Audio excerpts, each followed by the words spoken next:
Bueno, entonces, señoras, señores, compañeros, un privilegio de nuevo estar con ustedes, que me acompañen aquí, que acepten este humilde curso que estamos desarrollando para ustedes sobre planetología, sobre la comparación entre la Tierra y los planetas, en particular los planetas rocosos. Hoy empezaríamos entonces esa tercera parte donde nos vamos a ir acercando a los planetas rocosos, mirándolos con ojos de la geología y de lo aprendido en el planeta Tierra. Yo pensaría que, como siempre, es importante ponernos en un contexto y entonces recordar que la primera y la segunda jornada pretendían explicar el planeta Tierra cómo es, cómo se formó, cómo ha evolucionado, cuáles son los procesos principales, incluido la tectónica de placas, que es algo que hasta donde sabemos no es muy común. Se necesitan de unas condiciones muy particulares para que haya tectónica de placas. Y bueno, adicional a eso, entender que estos son procesos animados por el calor del centro de la Tierra. La Tierra está en un proceso donde el núcleo se va a enfriar, está enfriándose y eso lo hace a través del vulcanismo, a través de los volcanes. Entonces, cuando los volcanes entran en erupción, se libera mucha cantidad de energía que viene desde las entrañas de la Tierra y sale a la superficie y pues modela un paisaje. El vulcanismo puede crear fisuras, puede también generar montañas y cadenas de volcanes. O sea, es una acción positiva sobre el relieve y sobre el paisaje.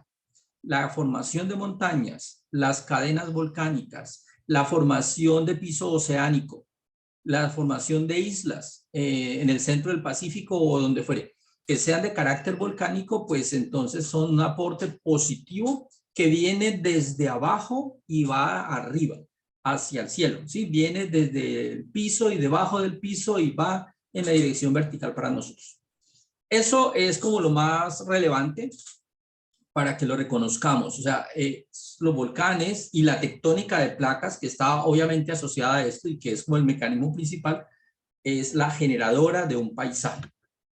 Bien, pero también al final de la jornada pasada vimos un poco que hay unos fenómenos interesantes que también ocurren sobre el paisaje en el sentido negativo que dañan el paisaje, por decirlo de una manera. Dañar, pues no es que dañe nada, no es que haya un daño en sí mismo, sino que es una modelación, pero es una modelación en negativo, porque la gravedad de la Tierra, debido a la gran masa de la Tierra, está haciendo una atracción y está provocando que aquellas cosas que no están muy bien cementadas, no están muy estables, sino en un equilibrio ahí medio, entonces eso puede venirse hasta el piso y entonces las partes altas y estas grandes protuberancias y chichones que hay sobre la superficie de la Tierra terminarán colapsando. Y también, oye, a propósito, sobre los volcanes también ocurre eso, ¿eh? Hay volcanes que también colapsan sobre su propio edificio. Y por otro lado, tenemos que el efecto de la lluvia, el efecto del agua, del hielo, de la lluvia, el hielo es implacable, ¿sí? La lluvia y el viento, pues también hacen un efecto negativo sobre el paisaje de forma que lo erosionan y lo destruyen, ¿sí? Entonces, ahora, aquí no hay juicio de valor, esto no estoy diciendo que sea bueno o que sea malo, simplemente hay formación de paisaje y hay deterioro del paisaje por acciones que van desde arriba hacia abajo. O sea, es gravedad, gravitación, pues que deforma el paisaje y lo cambia, lo transforma, erosión debido al hielo, erosión debido a la lluvia, al agua, erosión debida al caudal de los ríos, que también son implacables con las montañas y con las orillas, erosión provocada por el viento, que también es implacable. Y más o menos eso sería la primera parte de esta tercera jornada. Entonces,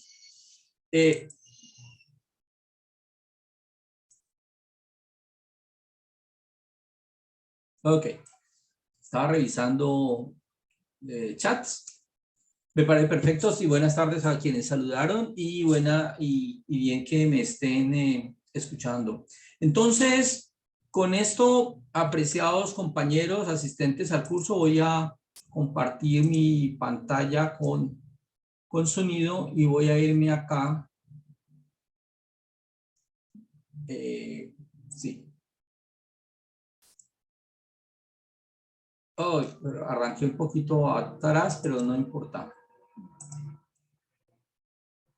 Bueno, entonces por acá están las imágenes que he usado en la primera y la segunda parte. Recordemos que ya hicimos una jornada donde revisábamos los planetas dinámicos 1 y hablábamos de la superficie en movimiento, el fuego desde dentro y los fluidos en movimiento.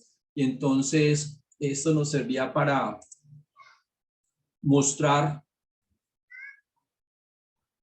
la hipótesis de Alfred Wegener, la deriva de los continentes, que luego se convierte, gracias a que hallamos un movimiento, una descripción del polo norte magnético de la Tierra y unas inversiones en el campo magnético de la Tierra, que hay una dinámica, los continentes se separan en el tiempo, hay una evolución en los continentes, dorsales en la mitad del Atlántico, dorsales en la mitad del Pacífico, que están creando piso oceánico, y también lugares o fosas o trench donde se está perdiendo, donde ese fondo oceánico vuelve y se incorpora al subsuelo, por debajo de la superficie, y entonces se derrite y aparece como un material completamente nuevo, reciclado, otra vez por los volcanes, y entonces ahí aparece de nuevo cadenas de volcanes, cadenas de...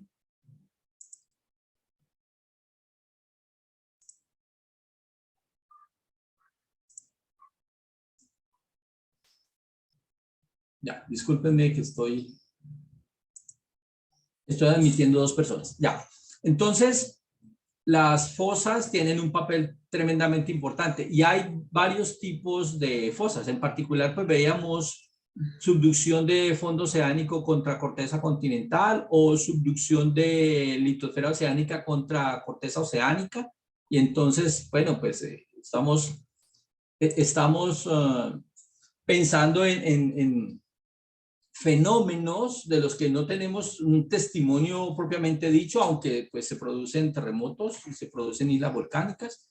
Y uno de los más interesantes que se ha hecho el seguimiento muy fino y ha sido muy, muy bello de describir es el movimiento del subcontinente de la India y su colisión contra el plató, la placa de la meseta de Tíbet en el sur de China y la formación de esta cadena montañosa reconocida como los Himalayas.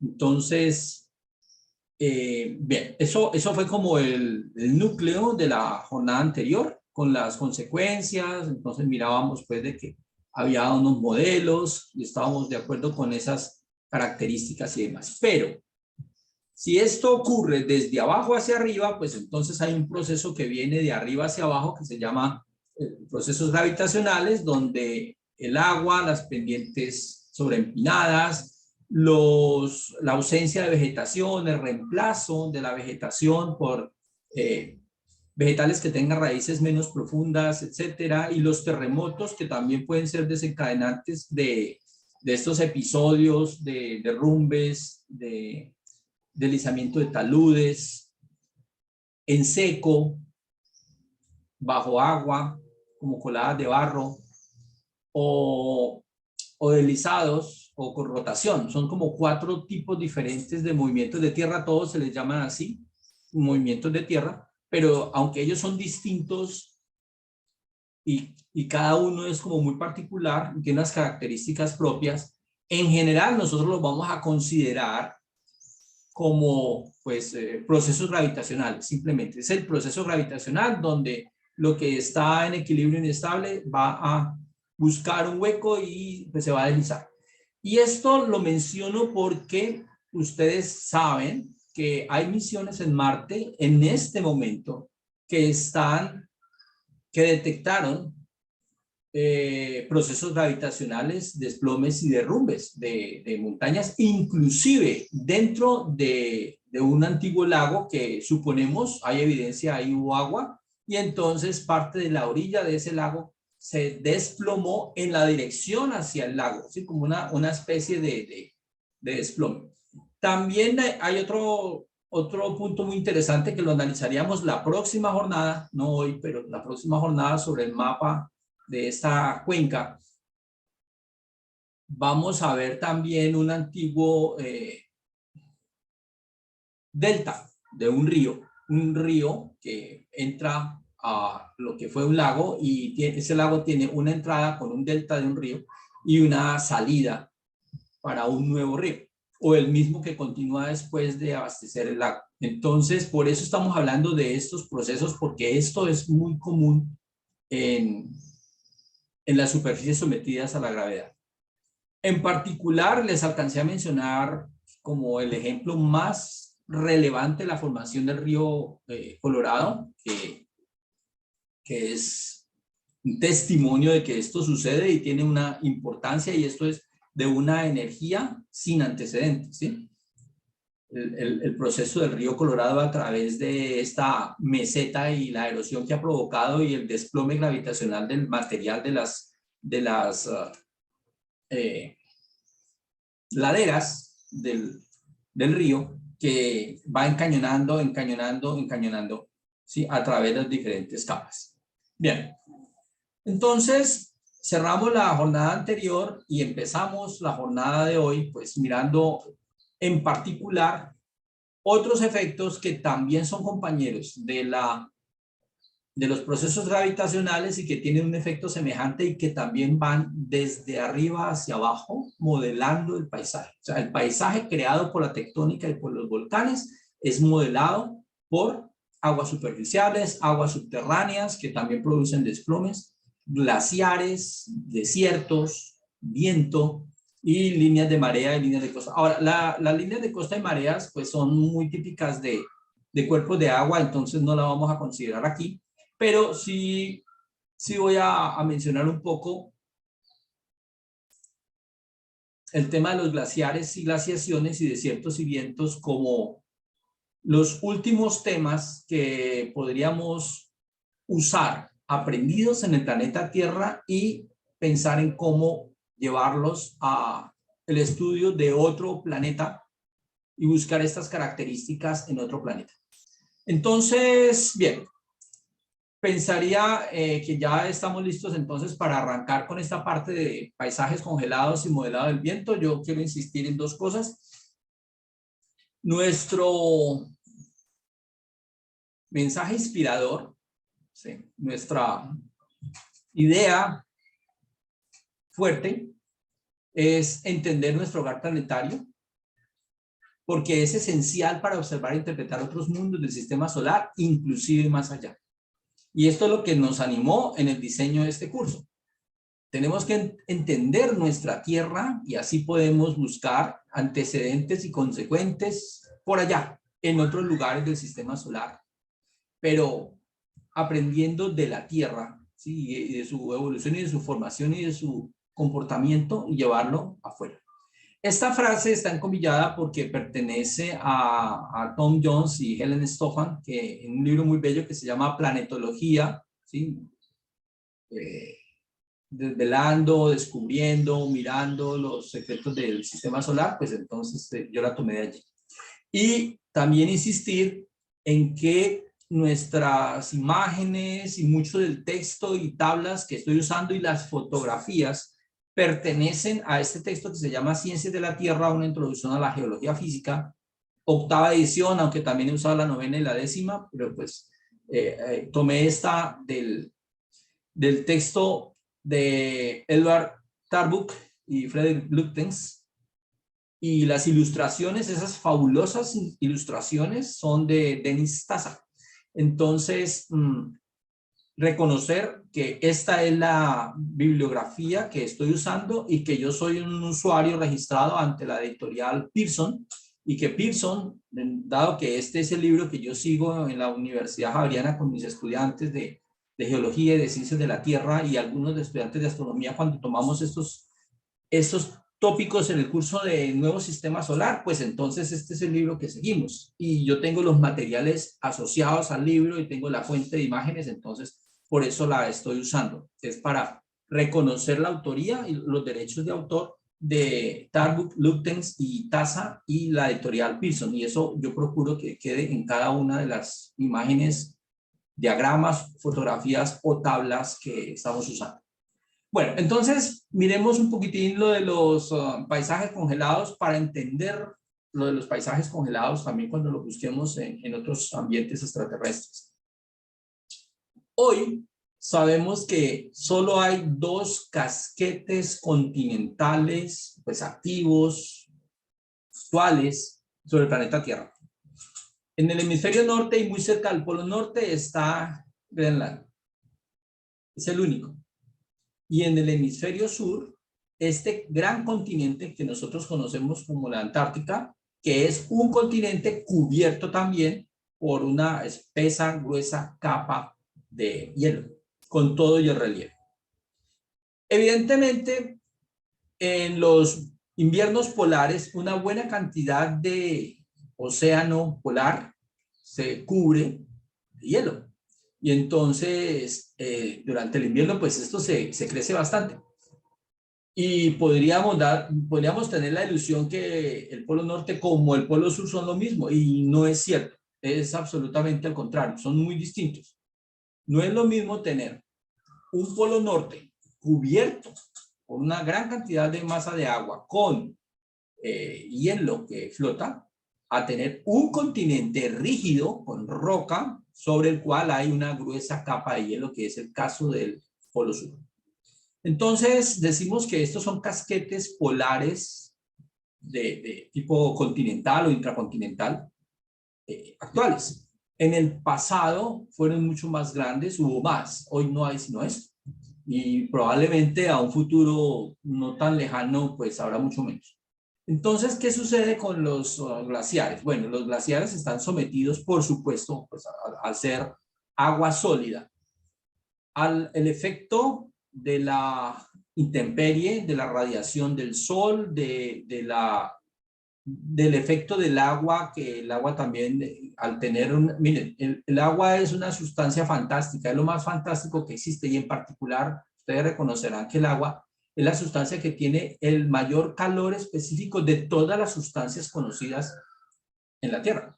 Entonces, ese calor específico y esa capacidad calorífica tan grande que tiene la Tierra, ese número 4186, es el más grande de las sustancias que podríamos considerar.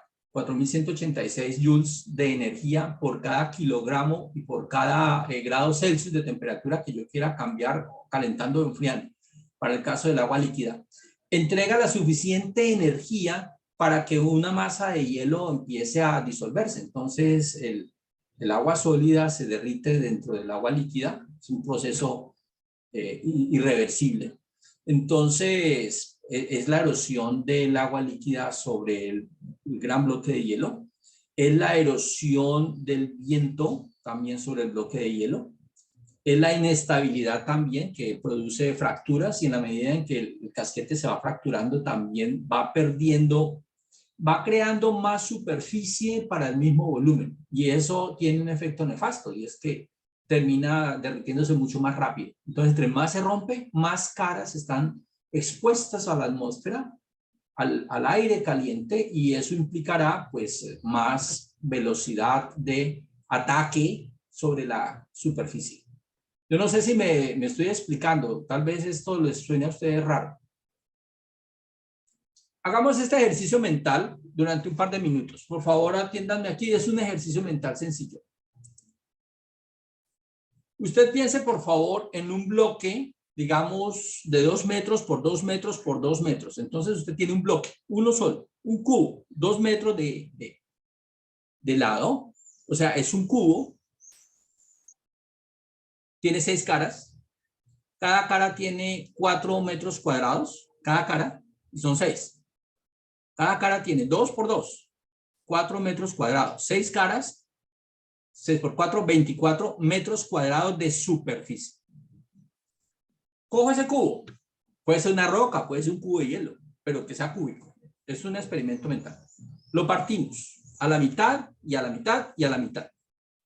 ¿Cuántos cubitos de a 1 metro cuadrado, metro cúbico salen de ese cubo que originalmente tiene 24 metros cúbicos? Entonces, al partirlo así, me salen 4 y al volverlo a partir así otros 4. Entonces, estoy hablando de 4 por 4, 16 cubos, hijos del cubo grande, que tiene 1 metro cuadrado de cara. ¿Mm?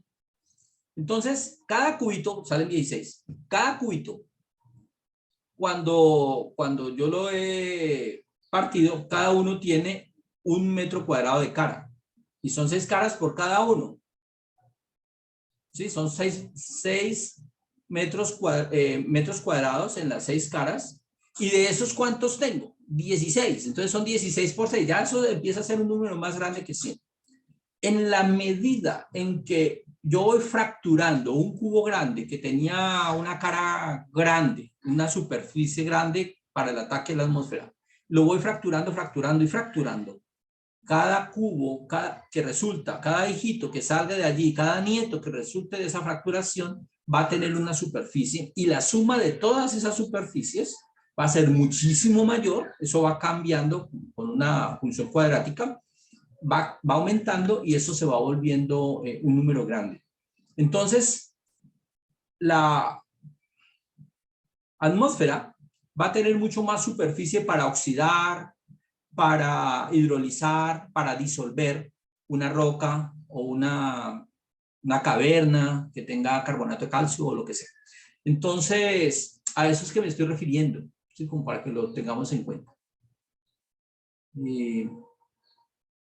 Sigo.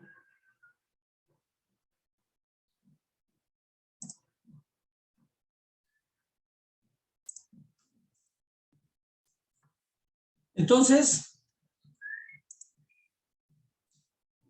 los glaciares continentales son estos grandes, gigantescos que están expuestos a la atmósfera del agua, pero en las partes altas también, en estas cumbres altas de las cordilleras, hay unos glaciares de cordillera, que no son continentales, son de cordillera, son mucho más regionales, pero de todas maneras tienen unas características muy, muy importantes, muy, muy bellas, ¿cierto? Entonces hay una zona de acumulación en la parte más alta, es la nieve, los copitos de nieve que van cayendo diariamente, van haciendo pues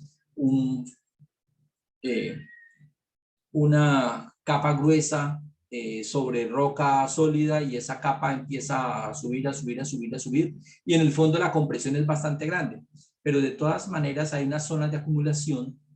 Hay una parte de Nevisa que es aquella que apenas acaba de llegar y que todavía no se ha incorporado al glaciar propiamente dicho, porque pues el glaciar tiene su línea de compactación y la Nevisa está exactamente por encima. Y hay una zona donde termina, una zona de cierre o de finalización, y a partir de allí pues entonces se licúa. El glaciar vuelve otra vez se derrite y entonces se forman lagunas, inclusive sí, lagos y lagunas de origen glaciar, y esos son muy comunes.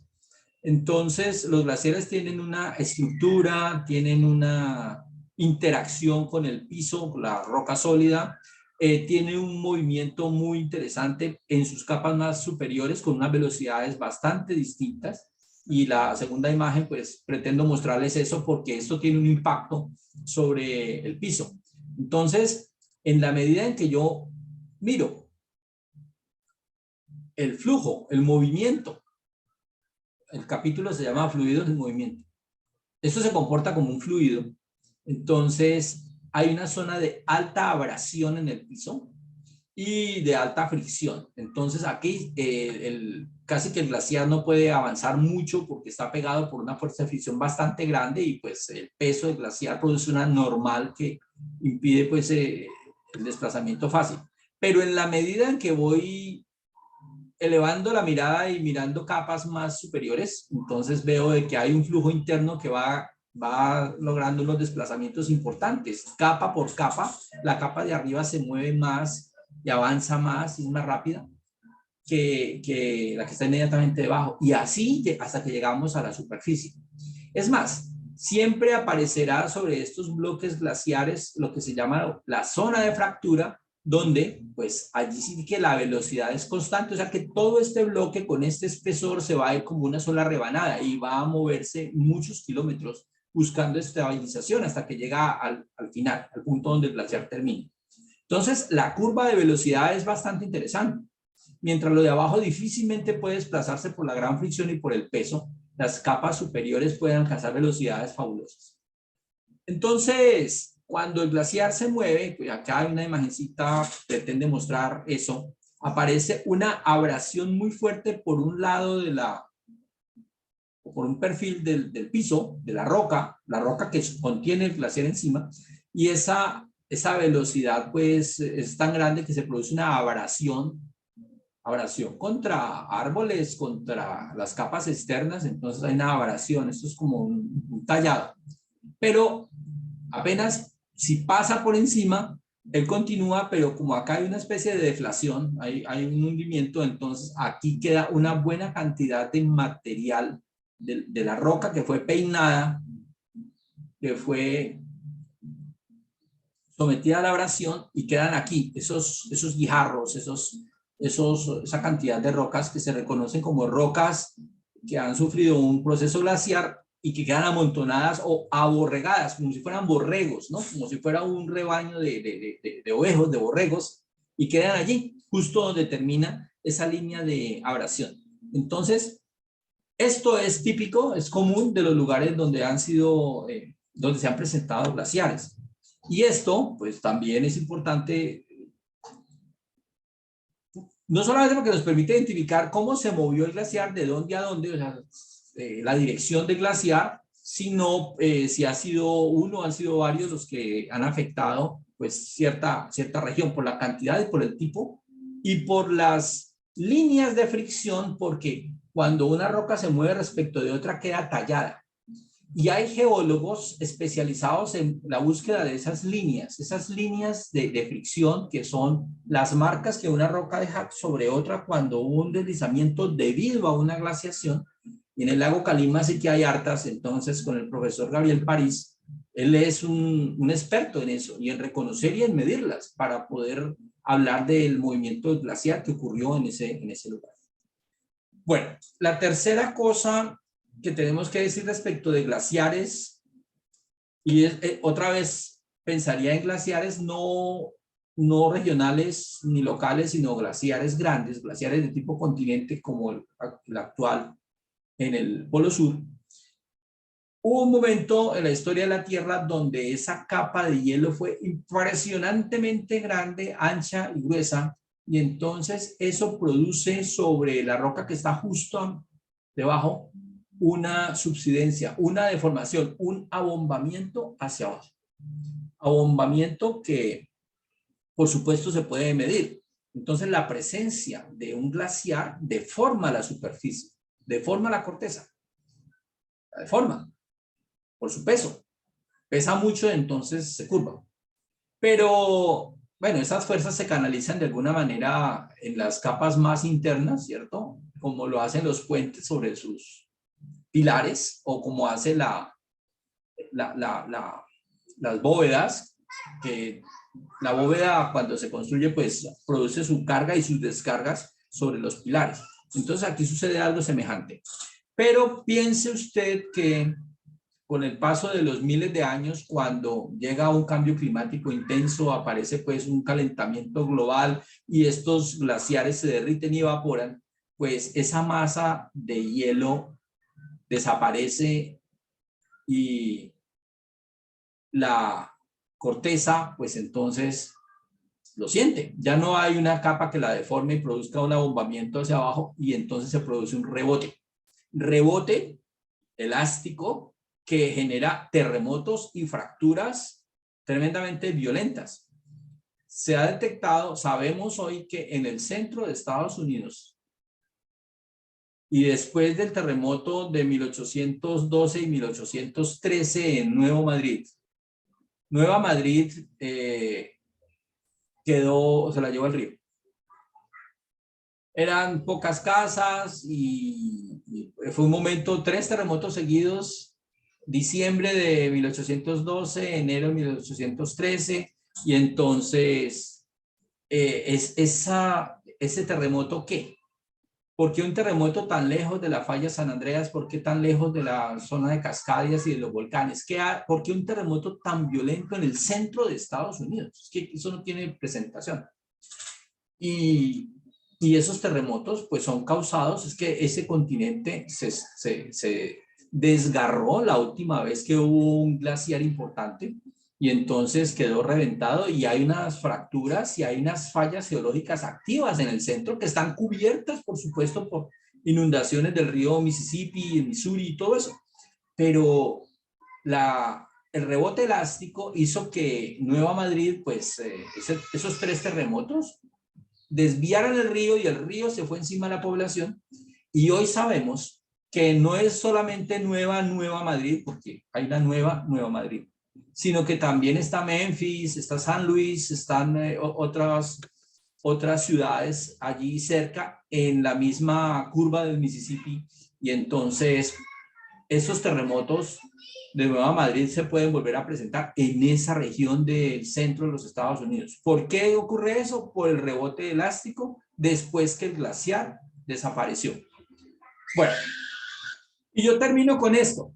Me voy a disculpar, yo no soy un experto en glaciares, por supuesto que esto es otra cosa, estamos hablando de un tema demasiado específico, y yo apenas si soy un aficionado al tema a estos temas, pero hay una cosa que sí es tremendamente importante y estoy seguro que ustedes como aficionados a la astronomía sí reconocen fácil, que tiene que ver con los ciclos de Milankovitch, que pueden explicar estas glaciaciones.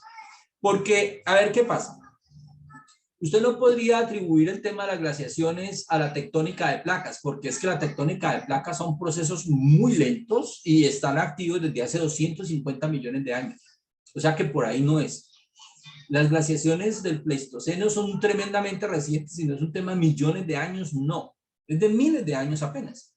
Entonces, Milankovitch, en su gran ingenio, él entendió que cambio en radiación solar implica cambio de clima y entonces en su modelo matemático considera 3 cosas que son muy importantes que pueden explicar como por qué se presentan estos cambios climáticos tan dramáticos que pueden producir capas de hielo de muchos metros de espesor sobre continentes o desaparecerlas también. La primera tiene que ver con la órbita de la Tierra, con esta forma que describe la Tierra alrededor del Sol, que varía.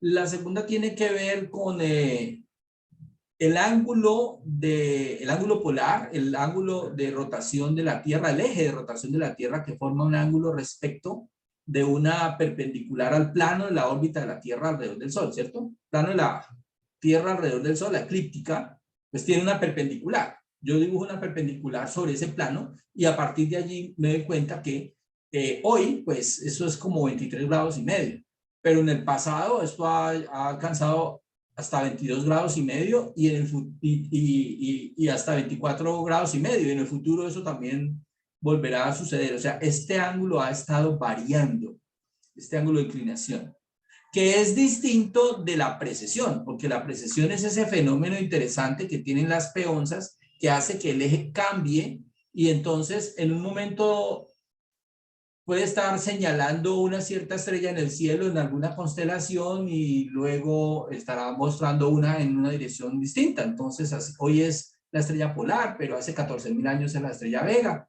o Tumban, o lo que sea. Entonces, Milankovitch lo dijo. Esos paisajes congelados están asociados a variaciones orbitales. La primera, la forma de la órbita de la Tierra que cambia en ciclos de 100.000 años.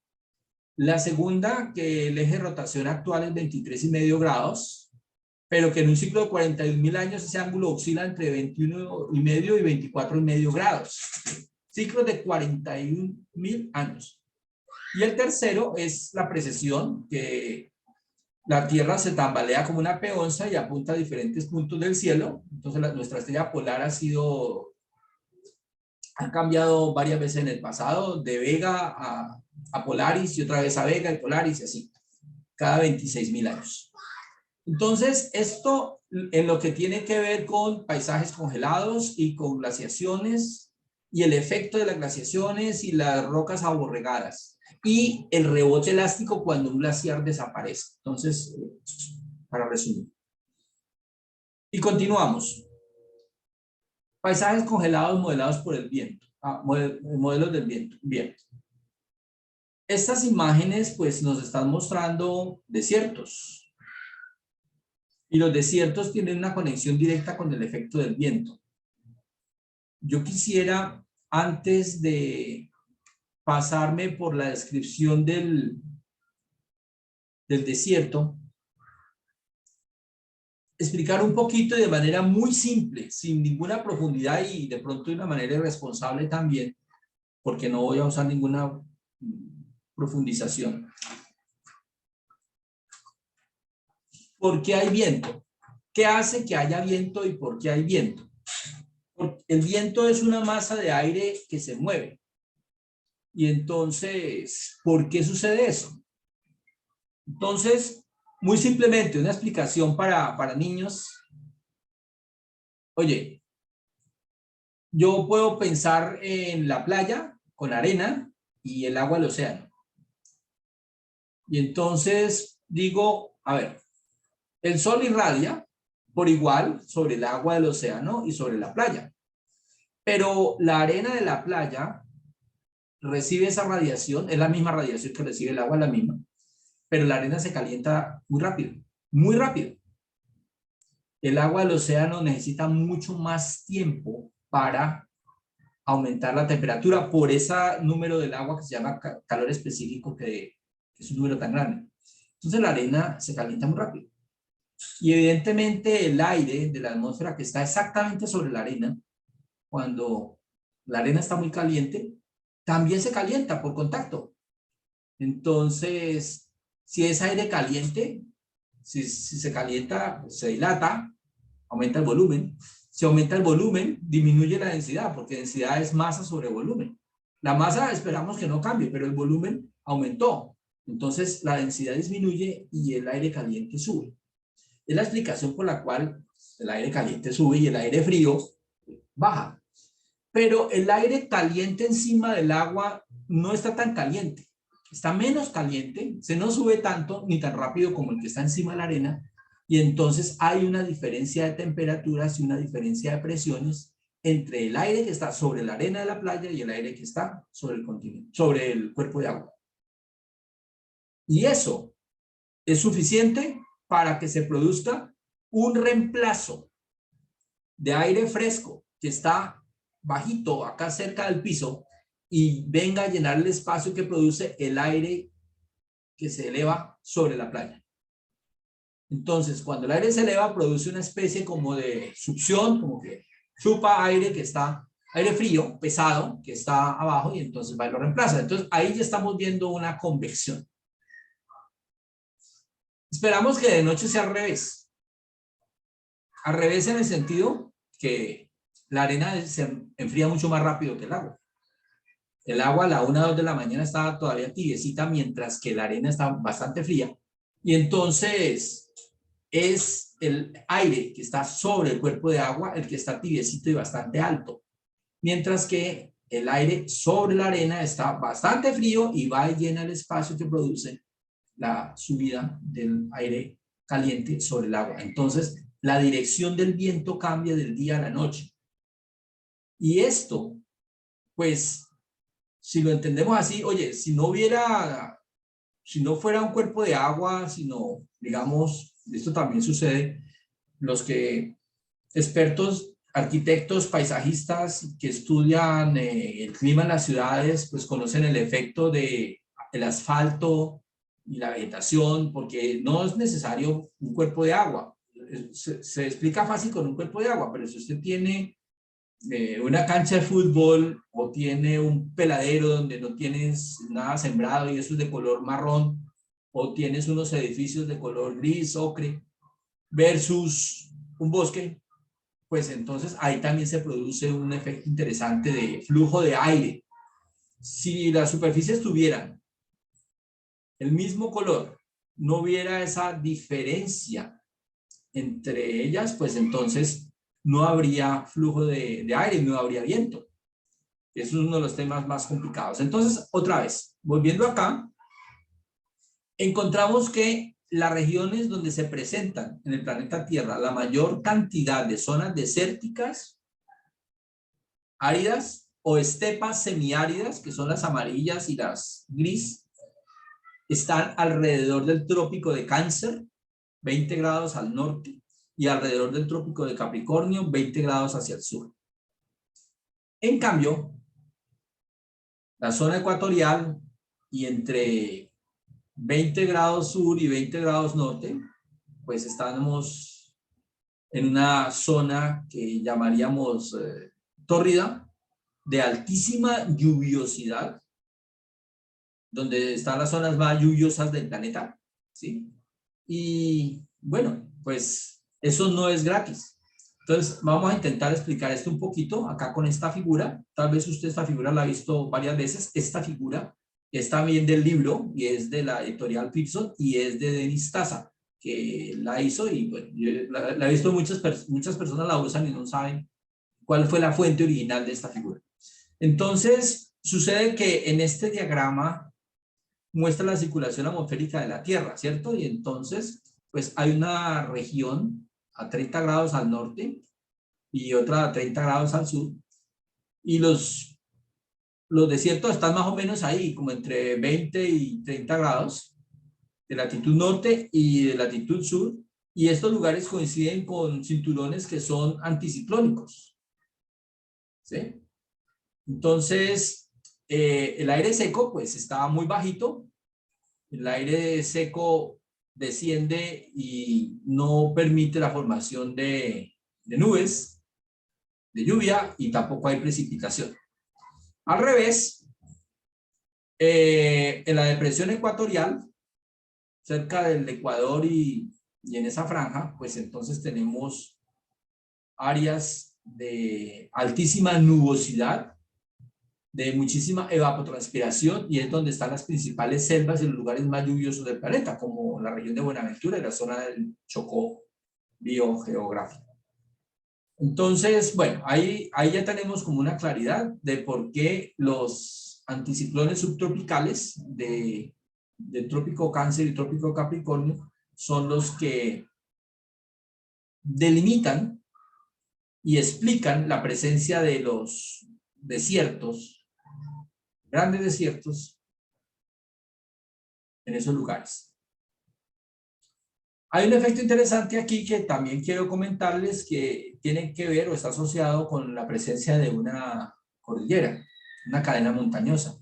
Esto, para quienes viven en el Valle del Cauca o tienen salida al mar y están del otro lado de una montaña, pues es bastante interesante, ¿cierto?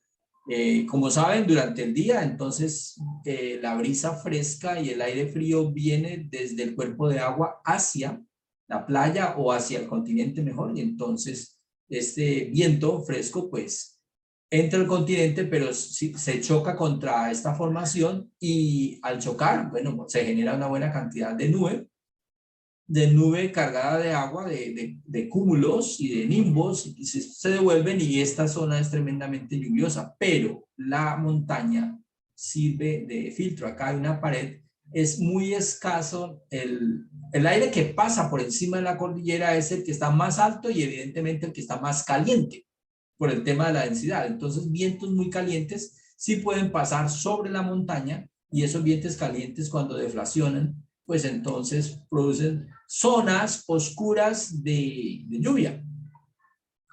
Como por ejemplo, tal vez varios de ustedes conocen o se han salido conmigo a jornadas de campo, pues el río Dagua, ¿no? Este enclave subxerofítico tan escaso de agua que está allí en la vía Buenaventura, en la carretera al mar, llegando como a antes de Lobo Guerrero, es el Dagua Dagua, ¿sí? Es bastante árido. Entonces es una cortina producida por montañas, cadenas de montañas, que hacen un filtrado. Y esto, pues, es una geoforma. Es una forma de la Tierra que se explica de esta manera. Bien. Sigo un poquitico por acá, pues entonces mostrando como la evolución de un paisaje como consecuencia del modelado del viento y de vientos calientes y vientos fríos. Entonces, estas cadenas de montañas y los lagos asociados a esas depresiones y esos abanicos aluviales que son producidos por las lluvias, pues con el paso de los miles de años empiezan a afectar gravitacionalmente, haciendo que las montañas de tanto lavar, pues se desploman, se derrumban, entonces los abanicos aluviales empiezan a ser mucho más frecuentes, mucho más abundantes y van a llenar los huecos y seguramente también se van a secar los lagos intercordilleranos, ¿sí? Y el efecto del viento caliente, pues es bastante agresivo, pues terminará emparejando todo lo que pueda, en la medida en que la cordillera va perdiendo tamaño y sus depósitos, que son sedimentos y que son bastante fáciles de transportar por el viento, se amontonan por acá, pues entonces ya el viento tiene un efecto erosivo parejo y entonces donde hubo un cinturón de montañas, ahora tendríamos una superficie plana. Ejemplo, bueno, pues ustedes reconocen por acá, de esta parte de Estados Unidos, este basamento del sur occidente de Estados Unidos, cumple con esto. Más modelado por el viento, bueno, la erosión que produce sobre la montaña, las zonas secas de las montañas. Esta es en el centro de Australia, este gigantesco desierto en el centro de Australia. Aquí está la flecha que denota la ubicación de este montículo erosionado por el viento. El viento transporta materiales de varios tamaños a diferentes alturas, pero es capaz de llevarlos tremendamente lejos. Entonces aquí hay una fotografía que muestra esas nubes de viento sobre el filo de una duna gigante. Y una fotografía bien interesante también sobre alguna ciudad del centro de Estados Unidos, una tormenta de arena, pues que produce varios centímetros de arena sobre los tejados y sobre los carros, ¿sí? Tormentas de arena bien peligrosas que tienen un efecto muy importante. Y esta fotografía, pues también la quiero rescatar porque aquí se ve de alguna manera también el efecto de estos vientos que están transportando materiales entre Italia, pasando pues sobre las islas italianas, ¿cierto? Cerdeña y demás, y el continente africano, y sobre el mar Mediterráneo. Entonces es muy interesante este asunto de los flujos de materiales abrasivos que modifican un paisaje transportando toneladas y toneladas de materia de un sitio a otro sitio. Entonces hay una erosión, hay un proceso de transporte y hay una sedimentación en algún otro lugar. Bien. Finalmente, reconocer como unas formas interesantes el efecto del viento sobre superficies que no tienen mucha barrera, como esta de la figura A que estoy aquí señalando con el ratón, pues entonces produce lo que nosotros llamamos una deflación. O sea, el viento, pues cuando pasa sobre, produce una presión negativa en el sentido que chupa y levanta, y entonces este material que estaba aquí, pues empieza a mezclarse con el viento y se va, entonces se produce un hundimiento. Se llaman deflaciones, ¿sí? Y estas deflaciones son muy importantes también para la agricultura, es un dolor de cabeza. Y los estados que más sufren en Estados Unidos es en el cinturón de tornados, porque cuando pasa viento a alta velocidad, estas deflaciones terminan siendo muy importantes, ¿sí? Las diferencias de presión hacen que el material se vaya con el viento y dejando huecos. Y por otro lado está también el efecto del viento, pues creando dunas, ¿no? Entonces hay un efecto de abrasión por el flanco donde el viento llega y un efecto de caída y deflación justo delante de él. Entonces se forman como montañitas, ¿sí? O como crestas de olas que todas están direccionadas. Entonces, dependiendo del viento, pues produce sedimentos en una dirección y después el viento va en la dirección contraria, entonces produce otra vez sedimentación en la dirección contraria, entonces una capita queda así, después con los miles de años la capa quedó invertida y luego otra vez, y entonces usted las ve así cruzadas, ¿sí? Y esta es una fotografía del fenómeno que estoy intentando explicar. Finalmente, bueno, hay muchos tipos de dunas o de acumulaciones de materiales finos, arenas y arcillas y limos como consecuencia del viento. Entonces están las barquianas, están las transversales, están estas barquianoidas longitudinales, parabólicas o en forma de estrella. ¿Sí? Se ha reconocido como esas 6 como las más importantes o combinaciones de ellas. Pero es interesante que dependen de la orientación del viento y de la altura y de la velocidad del viento también. Entonces, la manera como las dunas y los materiales se disponen, pues tiene que ver con eso.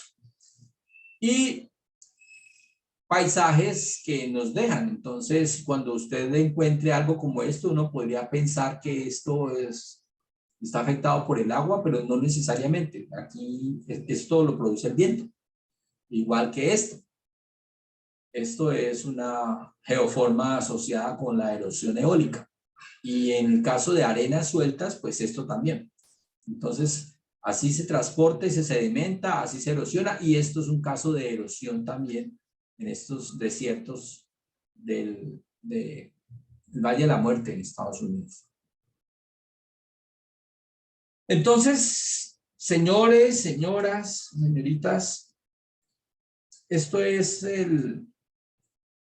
lo que tenía para contarles acerca de lo que existe en la Tierra y funciona y nos explica procesos geológicos que deberíamos considerar a la hora de ir a buscar explicaciones de los relieves y las formas en otros mundos. Entonces, pues ya vemos, ¿no?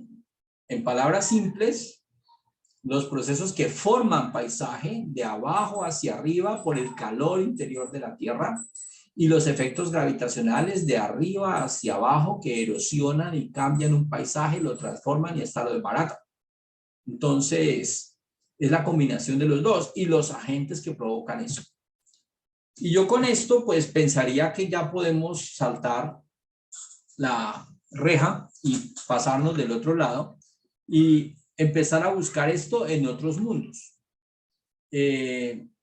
Para que entendamos entonces la planetología, pues inspirada por la geología, pero también algo que ustedes y yo sabemos es que planetas, los que quieras, ¿sí? No nos vamos a meter con estrellas ni con constelaciones, no. Estamos hablando de cuerpos que realmente podamos explicar y aquí en un vecindario cercano. Entonces, nuestra Tierra y el Sol y la Luna, pero también planetas tipo Mercurio, tipo Venus y Marte, asteroides, planetas enanos, escombros que hay en el cinturón de Kuiper y en la nube de Oort, escombros que a veces viajan como cometas y otras veces como asteroides, son escombros que hay de muchos tipos, asteroides grandes, medianos y pequeños, algunos esféricos que están en el cinturón de asteroides entre la órbita de Marte y la órbita de Júpiter. Sí, todos ellos tienen algo en común. Todos ellos, incluida la Tierra, todos tenemos más o menos la misma edad y somos formados de las mismas, con los mismos elementos químicos, las mismas reglas físicas y geológicas. La fisicoquímica de las rocas es la misma en la Luna. Ya eso nos dio mucha alegría. Pensar que los silicatos, los planetas que tienen silicatos, que y que sufren los procesos son los mismos, entonces uno habla pues de magmas y lavas, habla de rocas intrusivas o rocas extrusivas, de silicatos oscuros, ferromagnesianos, silicatos claros que son más feldespatoides, de silicio puro y de otras cosas que no son silicatos, pero igual son rocas interesantes como sulfatos, sulfuros, fosfatos y otras. Alitas, o sales, pero sí, las reglas de formación de las rocas, los procesos de formación de rocas y los minerales de las rocas, pues son prácticamente los mismos y esos están como bien conocidos. Y los procesos que destruyen las rocas, que cogen una roca volcánica y la vuelven sedimento, sedimentos que se acumulan, ya sea por transporte del viento o por agua y se acumulan debajo de cuerpos de agua, es decir, en el fondo de un lago o en el fondo de un océano, creando una roca sedimentaria que inclusive puede tener fósiles. Pues esos son procesos que nosotros podemos explicar tremendamente fácil, tremendamente bien en la Tierra. Y entonces, la pregunta que surge es, bueno, yo ahora tengo la capacidad de descargar fotografías y mapas de Marte o de Venus. Y tenemos orbitadores en Venus que nos están mostrando el relieve de Venus y encontramos el gran volcán o los volcanes de Venus y los montes Maxwell y vemos en Marte el monte Olimpo y otros y unos volcanes que no son tan altos como el Olimpo, pero también son volcanes marcianos en el ecuador de Marte y uno dice, ¿esto qué pasó? ¿En qué se parece y en qué se distingue? ¿Será que lo que yo aprendí como en la geología terrestre eso también se vale allá? ¿Y por qué Mercurio está deprimido y hay una cuenca que está colapsada hacia adentro y se ha reventado y está agrietada de la cuenca Caloris? Y entonces, ¿qué? Entonces, compañeros, compañeras, estas son palabras para volverlas a usar en la próxima jornada, en la última, el próximo sábado. Ojalá se conectaran puntuales y no faltaran, porque pues vamos a revisar estos mundos diferentes y este zoo planetario próximo a nosotros con la mirada de lo que sabemos de los procesos de la Tierra y los minerales formadores de rocas de la Tierra y de los efectos en la Tierra con la gravedad de la Tierra.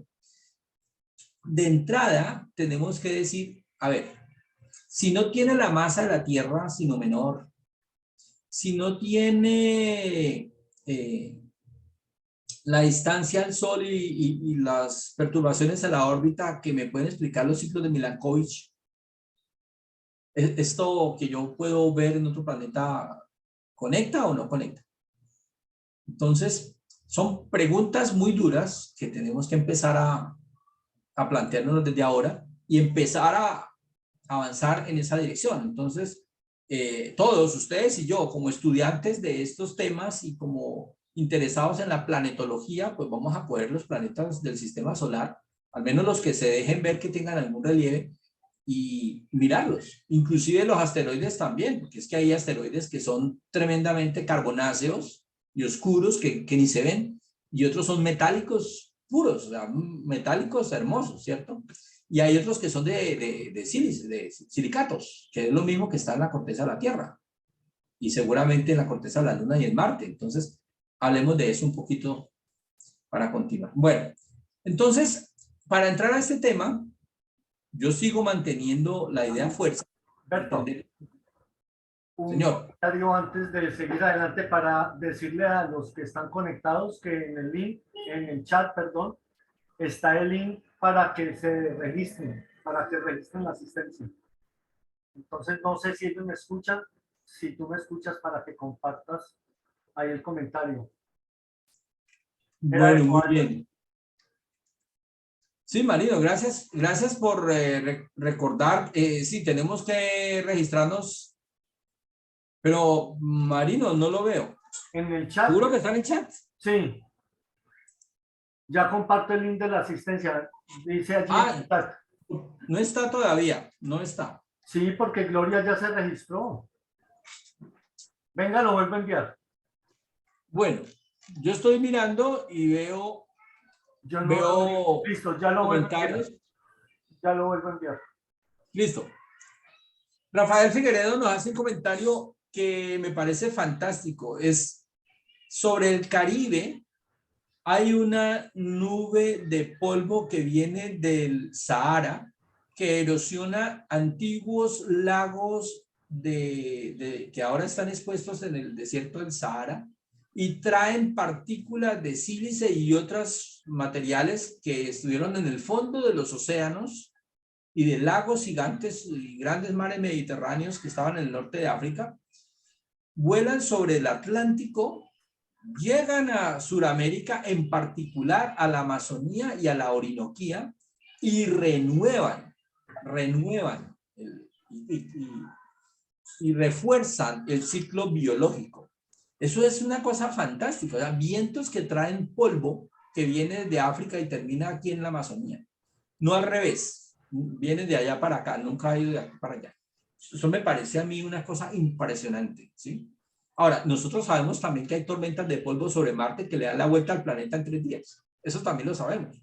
Entonces, que es estupendo, me alegra mucho, Rafael Figueredo, que este comentario me llamó la atención y, claro, nos permite seguir No, conectados. buenos días, profe Marino. Voy a la gobernación hoy a averiguar el dato, entonces por favor me puede enviar un audio diciéndome qué es lo que, los puntos que tengo que averiguar bien, porque cuando llegue allá voy a llegar con la mente como vi que era, a qué era que yo venía. No, hola, ¿cómo está, profe? Quería decirle que como a... Se interrumpió. Hola. Uy, Alberto, yo tenía el micrófono abierto. Ah, bueno, no pensé que era conmigo. Bueno, listo. No, qué pena. Bueno, Marino, listo. No, pues recordarles que están poniendo el link para que se registren para la asistencia a esta jornada. Bueno, entonces, ¿qué vamos a hacer? Oye, hay un documento que me parece fantástico y que quiero compartir con ustedes, y ahora Marino me dirá cómo se los hago llegar o cómo hacemos para que ustedes lo tengan,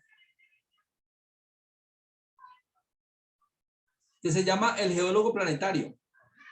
Este documento es escrito por el doctor Martínez Frías del Centro de Astrobiología y asociado a la NASA, a través del Instituto de Astrobiología de la NASA, hace una introducción sobre lo que es la nueva ciencia o la nueva rama o la nueva actividad del astrogeólogo.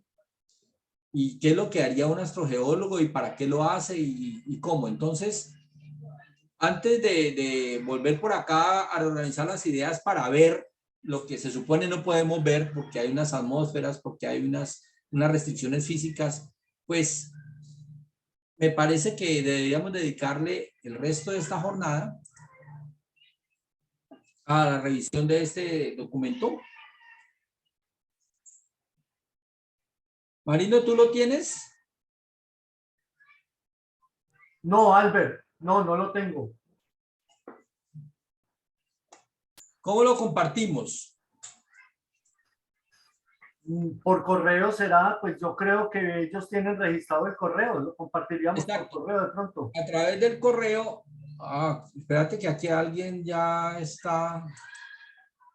Sí, es que estaba hablando con Maribel para que me ayudara porque Albert no pude compartir el correo, ese link por aquí, eso me llegaba solamente a una persona. Sí, Entonces le pedí el favor a Maribel para que ahí está ya el listado de el link de asistencia. sí, Marino. Sí, aquí está. Y yo creo que deben de estar los correos de los asistentes, entonces se les enviaría por correo si el documento está digital, claro. Aquí un compañero lo encontró ya. aquí hay un compañero que ya lo encontró. Yo iba a subirlo a mi Drive y a compartirlo, pero mejor que ya está en el chat y entonces ya lo tenemos y entonces, bueno, yo también lo podría compartir, pero me parece muy importante y pensaría yo, y les voy a consultar, ustedes, ¿qué prefieren? Cada uno leerlo individualmente durante los próximos 15 o 20 minutos y volvernos otra vez a la discusión del documento, o lo leemos página por página y entonces, ¿Cuántas pues, páginas son, Albert? 18. Son muchas, ¿no? 18 minutos se demora. No, no, no son tantas y la letra es grande y es Ya. un Ah, bloque. bueno, listo, sí. Claro, depende. Bueno, yo propondría que hiciéramos lecturas personalizadas cortas, no de las 18, sino de las 3 primeras páginas y luego de las 3 siguientes, algo así, o ¿tienes secciones, Albert? Sí, claro que sí. ¿Cuántas tiene? Yo creo que tiene unas 5, sí, son 5. Vamos a hacer esto. Vamos a leer Introducción, Geología Planetaria o Astrogeología, Estudios de Materia Extraterrestre y Meteoritos,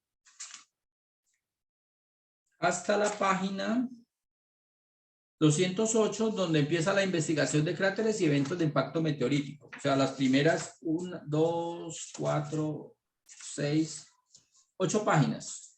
Yo pensaría que con esas 8 páginas podríamos entender qué hace un astrogeólogo y para qué lo hace. Y qué es lo que él tiene como objetivo de conocimiento y sobre qué se soporta. Entonces, pues yo lo voy a leer también como para darles el ritmo y ¿Y dónde volvemos lo entonces. encontramos, Albert? Hay una compañera que se llama Ah, Ángela ya, Ramírez, que Ángela ya lo subió. Ramírez. Sí, ya lo veo. Ahí está el acceso. Yo ya lo abrí de ese enlace y me funciona. Ahí está. Hay alguien a quien no le funciona. A mí me me acabo de abrir. A Sí, perfecto, gracias. Radamés. A Radamés Parra. Radamés sigue intentándolo. Radamés Sí, porque ahí está. sí, Está sí, válido sí, de a nuevo. mí me descargó. A mí también. Entonces, Bueno, ¿cuál es tu idea, Albert? ¿Cuál fue? Nuevamente, qué pena. yo propongo que cada uno de manera individual y durante los próximos 15 minutos leamos este documento hasta la página 8, donde empieza la interpretación de los cráteres y eventos de impacto meteorítico. Y luego hacemos una segunda parte de los análogos terrestres, exploración planetaria y O sea, las consideraciones finales. hasta la 208. Leemos hasta la 208. Sí, y en un segundo momento leemos las otras. Las otras. ¿Para Bueno, qué? compañeros. Bueno, entonces Kendall, vamos a descansar el Kendall micrófono. tampoco. No, pero espérate, Alberto, hay varios que no les puedo abrir. Kendall tampoco. Ah, pero, hola, será la versión de Zoom. De ¿O qué? Windows que tengan de pronto. Porque si no, Kendall no ha podido. Porque si no todos pueden, habría que leerla, porque habría varios que quedarían por fuera. Porque si quieres la leo, Albert. Bueno, turnémonos para no aburrir la gente. Listo. Turnémonos, Entonces, empieza tú, y no vamos luego a yo, leer y luego yo. El geólogo planetario o astrogeólogo Jesús Martínez Frías, Centro de Astrobiología asociado a la NASA del Astrobiology Institute. Introducción. Los estudios geológicos relacionados con la exploración planetaria cubren numerosos aspectos y no pueden entenderse actualmente sin considerar su carácter inter y transdisciplinar. La geología planetaria se encuentra en pleno desarrollo en los países avanzados y en España va ocupando, aunque aún lentamente, mayores espacios, tanto en ámbitos científicos como docentes. En este artículo se analiza la situación actual del tema y se detallan los principales aspectos relacionados con las investigaciones actualmente en desarrollo. Básicamente, esta contribución pretende ser la síntesis de dos interesantes iniciativas recientes promovidas casi en paralelo. La solicitud por parte del Ilustre Colegio Oficial de Geólogos de una contribución específica sobre el geólogo planetario o astrogeólogo, y la mesa redonda con título La geología en la exploración planetaria, que en el contexto de la sesión de planetología, impactos y eventos de extinción se celebró en el marco del 7º Congreso Geológico de España, celebrado en Gran Canaria.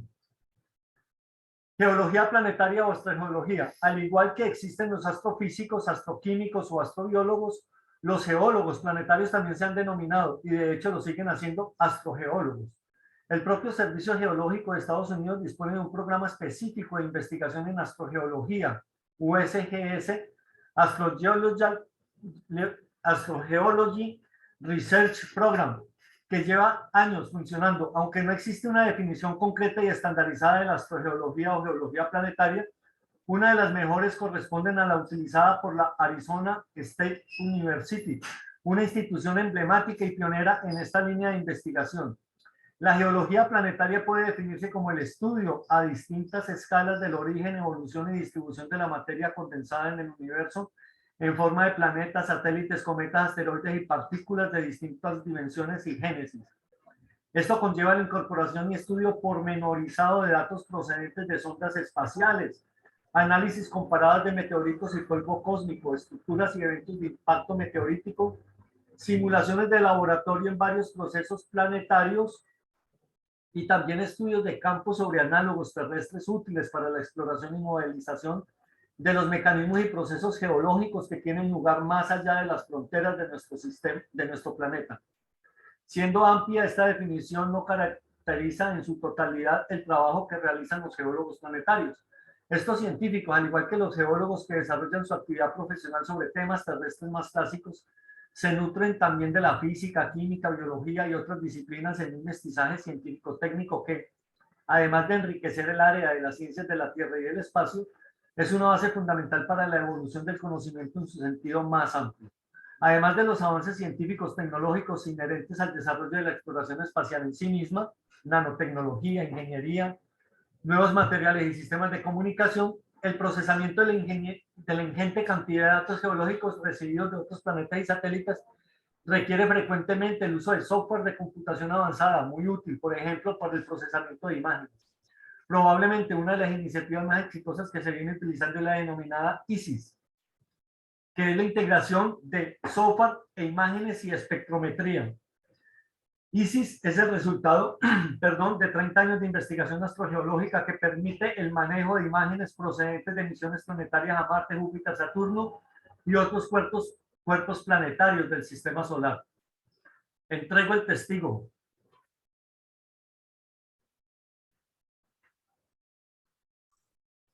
Sigo, Marino. Gracias. Es importante tener en cuenta que la geología planetaria constituye un ámbito temático específico reconocido oficialmente en el contexto internacional de campos, disciplinas y subdisciplinas científicas de la UNESCO. Código UNESCO 2104.04, cuya revisión, reorganización y actualización se ha propuesto recientemente, Martínez Frías y Hochberg, 2007.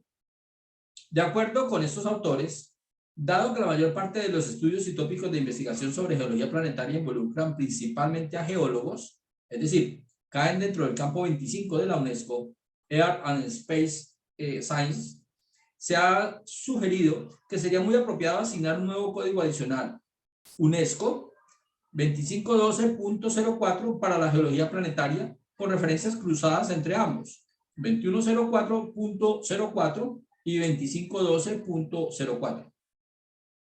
Ello permitiría disponer de una clasificación más ajustada a la situación real de la profesión y coherente con las investigaciones que, sobre esta temática, realiza nuestro colectivo. Esta propuesta cuenta, hasta el momento, con el respaldo de la ICOG y la Federación Europea de Geólogos. Todos estos aspectos deben ser tenidos en cuenta para entender el contexto general de lo que se enmarcan los distintos estudios del profesional que tiene como línea de trabajo la astrogeología o geología planetaria. Los temas e investigaciones que se han venido realizando en el Laboratorio de Geología Planetaria del Centro de Astrobiología, llamado así desde la fundación del centro hasta julio del 2008, fecha que cambió su denominación a Laboratorio de Planetología, y su vinculación interdisciplinar con otras áreas científicas, pueden ser un buen ejemplo de ello. Estos incluyen actividades relacionadas principalmente con estudios de materia extraterrestre, principalmente meteoritos, investigación de cráteres y eventos de impacto meteorítico, caracterización geológica, mineralógica, geoquímica y metalogénica de análogos terrestres para la exploración de Marte, Europa, Titán y otros cuerpos planetarios de nuestro sistema solar. Simulaciones en laboratorio utilizando cámaras planetarias. Una buena parte de estos trabajos se realiza con participación directa de los geólogos planetarios en misiones espaciales, que en la actualidad están principalmente centradas sobre Marte y el estudio de los cuerpos planetarios helados del sistema solar. Por ejemplo, misiones de la ESA, ExoMars, NASA, Mars Science Laboratory, REMS, Laplace, Tandem y otros. Listo. Tercer subtítulo. Estudios de materia extraterrestre. ¿Te ayudo o sigues? Meteoritos. Yo sigo.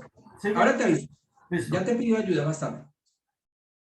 El Museo Nacional de Ciencias Naturales cuenta con la colección de meteoritos más importantes de España, más de 150 ejemplares de lititos, sideritos, siderolitos, Muñoz Espadas y otros, 2002. Sin embargo, ha sido el Museo de Ciencias de la Castilla-La Mancha, en Cuenca, el que ha sido sede de los dos eventos más relevantes relacionados con esta temática. El Congreso Iberoamericano de Meteoritos y Geología Planetaria, celebrado en octubre del 2002, copatrocinado por ICOC, y el primer seminario científico de astromineralogía y mineralogía espacial, organizado en 2004 en el marco de la 24ª reunión de la Sociedad Española de Mineralogía, SEM 2004. Si el Congreso sirvió para fomentar la coordinación y colaboración entre científicos relacionados con esta temática, el seminario fue extremadamente útil desde el punto de vista conceptual, describiendo, entre otras cuestiones, las principales fuentes y tipos de materia en el sistema solar, principalmente IDP, que son partículas de polvo interplanetario, y meteoritos. Cuando desde la geología planetaria se trabaja con distintos tipos de materiales extraterrestres, es muy importante, al igual que en otras disciplinas, la terminología utilizada en cada caso. La definición de astrominerales se aplica a aquellos minerales de origen presolar que se encuentran en materiales meteoríticos primitivos que ya existían antes del colapso de la nebulosa solar. Los materiales pueden preservar granos circunestelares, granos formados por explosiones de supernovas y granos formados o modificados dentro del mundo interestelar, incluyendo granos que están presentes en la nube molecular presolar. Los astrominerales también pueden encontrarse en meteoritos químicamente activos como condritas carbonáceas o micrometeoritos polares y partículas de polvo interplanetario IDP. El término mineralogía espacial es mucho más amplio y también se ha utilizado de manera más ambigua, refiriéndose normalmente a la mineralogía común de los meteoritos.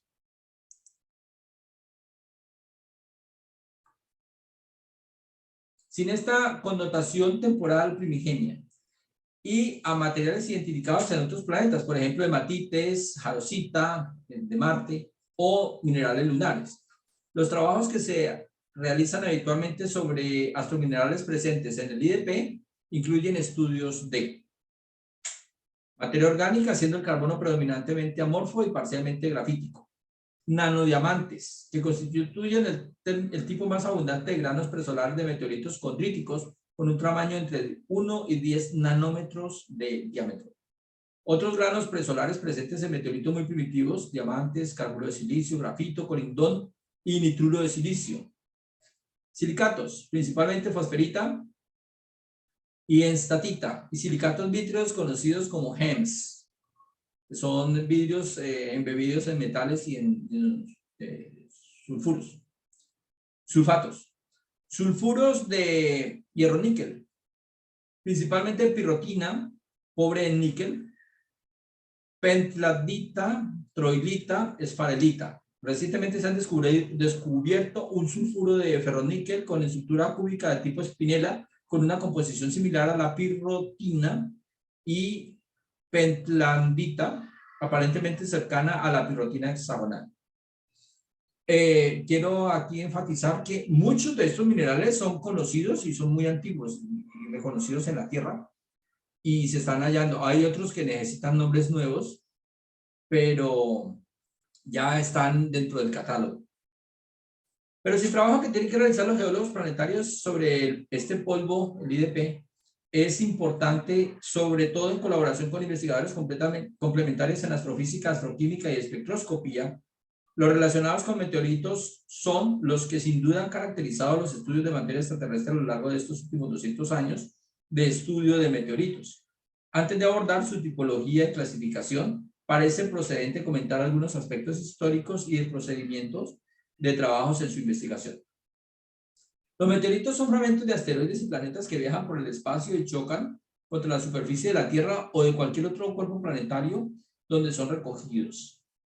De todos los tipos de materia extraterrestre que nos llega al espacio, los meteoritos estricto sensu son, sin duda, los más importantes y los que nos proporcionan una información mineralógica más representativa a escala espacial y temporal de los procesos ocurridos en el sistema solar. A fecha de diciembre del 2000 se ha observado caer unos 1000 meteoritos, aunque esto solo representa una pequeña fracción de los objetos que nos llegan, la mayoría de los cuales se precipitan en los océanos o en áreas despobladas. Al contrario, se han encontrado más de 20.000 meteoritos, muchos de ellos a partir de 1969, cuando se descubrió que estos se acumulan y conservan en cantidad en las superficies heladas de la Antártida y en desiertos como Atacama y los del norte de África. Sin embargo, apenas se recupera un 1% de las toneladas de material extraterrestre que alcanzan la superficie de la Tierra cada día. Los trabajos que se realizan sobre meteoritos conllevan su caracterización detallada y clasificación.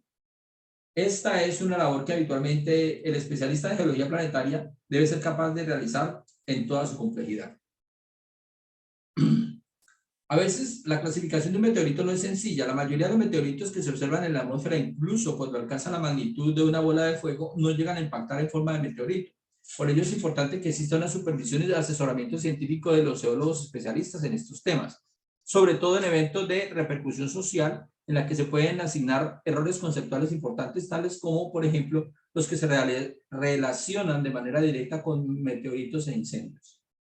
El meteorito está prácticamente frío cuando impacta contra el suelo y no se conocen casos hasta el momento de meteoritos que nada más caer no puedan mantenerse entre las manos.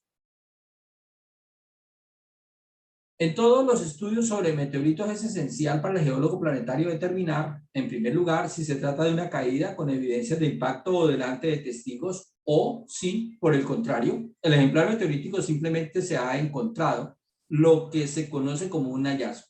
Los últimos cálculos basados en los registros históricos y observaciones indican que alrededor de 500 meteoritos mayores de 0.5 kilogramos caen a la Tierra cada año, aunque solamente 4 son observados. Desde el punto de vista histórico es importante considerar que las caídas coincidentes con la observación simultánea de bólidos son escasísimas y pueden contarse prácticamente con los dedos de las manos en toda la historia de los meteoritos. Cualquier intento de establecer una hipotética relación entre un hallazgo, un meteorito encontrado, y el avistamiento de un evento de tipo bólido, bola de fuego o cualquier lluvia de fragmentos determinada, implica que existan sólidos fundamentos científicos para la determinación previa de su edad terrestre, como el tiempo que ha pasado desde que el meteorito cayó a la Tierra, mediante la utilización de dataciones isotópicas u otros métodos, como, por ejemplo, termoluminiscencia. Solamente de esta manera se podrá plantear la posible conexión entre un bólido y un hallazgo meteorítico posterior, pero siempre en la categoría de hipótesis científica y no como hecho o dato de confirmación, pues los meteoritos están cayendo continuamente sobre la Tierra y el hallazgo del supuesto ejemplar podría estar relacionado o no con dicho bólido. Actuando de acuerdo con este procedimiento científico se evitarán asignaciones erróneas o inducidas de manera fraudulenta de supuestos hallazgos meteóricos con determinados avistamientos multitudinarios de bólidos. Desafortunadamente esto podría suceder propiciado por algunos coleccionistas y traficantes de meteoritos que insinúan interesadamente que determinados fragmentos que corresponden con un determinado bólido que han tenido repercusión mediática, incluso nada más encontrarlos y sin hacer ningún estudio previo para así incrementar el valor crematístico de las piezas y que museos y otras instituciones se interesen por ellos y los adquieran. En este sentido, es muy importante desarrollar con sólidos fundamentos científicos la regulación correspondiente a la Ley Orgánica 16 del 2007, del 13 de diciembre, ya que en su artículo 3º, epígrafe 38, incluye por primera vez a los meteoritos como patrimonio geológico. Entrando ya en su tipología, aunque de manera muy sucinta, existen 3 categorías básicas de meteoritos atendiendo su contenido en 2 tipos de materiales: hierro, níquel metálico y silicatos. Son los sideritos, irons. Prácticamente el 100% del metal, de los siderolitos, stony irons, casi iguales proporciones de metal y silicatos, y lititos o aerolitos, que son los stone, piedras. Principalmente silicatos. Estos últimos comprenden, a su vez, 2 subgrupos importantes que son condritas y acondritas. Las condritas son con mucho las más numerosas y probablemente también las más importantes por muchas razones diferentes, incluso del tipo astrobiológico. Las condritas se dividen en 4 clases con 13 grupos, según su composición química. Condritas ordinarias, condritas rumuruti. Estas condritas son una clase definida recientemente al encontrarse 5 meteoritos con las mismas características, número mínimo necesario para nombrar una nueva clase. Una clase adicional, las condritas Kakangari, no está aún reconocida por todos los autores, y acondritas que son lititos incóndulos, de acuerdo con Bischoff, que incluyen las denominadas acondritas primitivas, acapulcoitas, winonaitas y lodranitas. Aunque constituyen un grupo independizado con entidad propia, los meteoritos SNC, a los que se ha asignado un origen marciano. Aubritas, ureilitas, angritas y las HED. También como un grupo con entidad propia las lunaitas, que son meteoritos lunares. Los siderolitos se encuentran normalmente en payasitos, mesosideritos. Por último, los sideritos, que se encuentran derivados en una gran variedad de cuerpos padre, y se han identificado unos 60 grupos sobre la base de su caracterización geoquímica, estimaciones de la pauta de enfriamiento y edad de exposición. Básicamente se clasifican en hexandritas, octeandritas y ataxitas, fundamentalmente aleaciones de ferroníquel de forma de mamaxita y taenita. Y todos ellos hay que añadir los meteoritos planetarios de Marte y la Luna, que han alcanzado también nuestro planeta y que sería prolijo abordar aquí. Como ven, este autor, como esa es su especialidad, él ha forzado mucho esta nueva disciplina de la astrogeología, pero pues su disciplina son los meteoritos, entonces él tiene un fuerte amarre a esto, y entonces pues, bastante técnico y muy involucrado pues con la química planetaria. A esta complejidad tipológica hay que sumar que no es la primera vez que entre los propios especímenes extraterrestres determinados ejemplares han tenido que ser reclasificados. Algunos meteoritos marcianos son claros ejemplos de ello. Además, existen determinados materiales a los que se les denomina en una terminología no oficial pseudometeoritos, que en ocasiones plantean serias dificultades. En 1994 cayó un supuesto meteorito en la zona de Getafe. Su estudio indicó que, aunque las circunstancias de su caída estaban bien documentadas, un impacto en trayectoria descendente, bajo ángulo contra un automóvil en marcha, hiriendo en la mano al conductor, sus características petrológicas y geoquímicas no coinciden con la de ningún meteorito previamente clasificado. Básicamente es una roca ultra refractaria rica en lanita.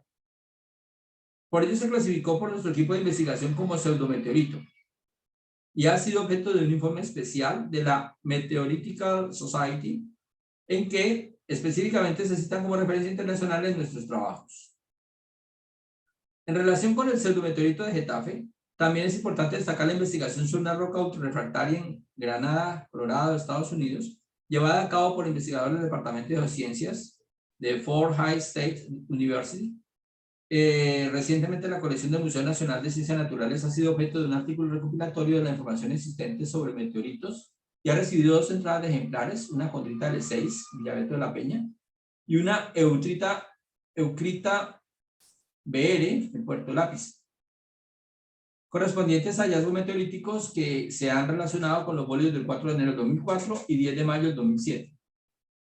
Los primeros fragmentos de Villaveto de la Peña se encontraron 7 días después del avistamiento del bólido en el 2004 y los de Puerto Lápice 24 días después del bólido de 2007. Posteriormente se encontraron otros fragmentos que también se asignaron a dichos bólidos.